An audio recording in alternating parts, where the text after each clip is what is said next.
എൻ്റെ അമ്മ ഇന്ന് എന്നോട് പിണക്കാണ് കേട്ടാ. ശരിക്കും അമ്മയല്ല, അമ്മയോട് ഞാനാ പിണങ്ങിയത്. ഇന്ന് പതിവ് പോലെ ഓരോ ബെല്ലിനും സ്റ്റാഫ് റൂമിൽ ഞാൻ പോയില്ല. അന്നാണ് ഞാൻ തിരിച്ചറിയുന്നത് എൻ്റെ അമ്മയ്ക്ക് ഞാനില്ലാതെ ആ സ്കൂളിൽ ഒരു നിമിഷം ഇരിക്കാൻ കഴിയില്ലെന്ന്. ഇന്റർവെല്ലിന് എന്നെ കാണാതെ എൻ്റെ അമ്മയ്ക്ക് ഇരുത്തം ഉറക്കുന്നില്ല കേട്ടാ. ദേ വാതിക്കൽ എൻ്റെ അമ്മ നിൽപ്പുണ്ട്. കണ്ണുകൊണ്ട് ക്ലാസ്സിൽ വാതിൽക്കൽ നിൽക്കുന്ന എന്നോട് പരിഭവം പറയുന്നു. അമ്മ ഞാൻ മിണ്ടില്ല എന്ന് ഞാനും. എന്നെ അടുത്ത് വിളിച്ച് വാതുക്ക വെച്ച് എല്ലാരും കേൾക്ക് വഴക്കു പറയും. അതൊക്കെ എനിക്ക് അമ്മയുടെ കരുതല.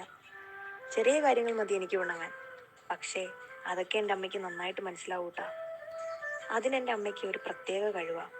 അമ്മ ഒന്ന് കെട്ടിപ്പിടിക്കുമ്പോൾ എൻ്റെ പിണക്കം ഞാൻ പോലും അറിയാതെ ചിരിയാവും.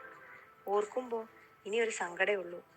പട്ടാഴി സ്കൂളിന് ഇനി ആ മോളും ഇല്ല, അമ്മയും ഇല്ല. അമ്മ എവിടെ ആയിരുന്നാലും എന്നെ എല്ലാ ഇന്റർവെല്ലിനും ഓർക്കും. കാരണം എൻ്റെ ശ്വാസത്തിൽ പോലും അമ്മയുടെ ഓർമ്മകളാണ്. നമ്മൾ ഓർക്കുന്നവര് നമ്മളെ ഓർക്കും. അത് സ്നേഹത്തിന്റെ ഒരു രസക്കൂട്ടാ. അപ്പൊ കഥയുടെ പേരെന്താണെന്നല്ലേ?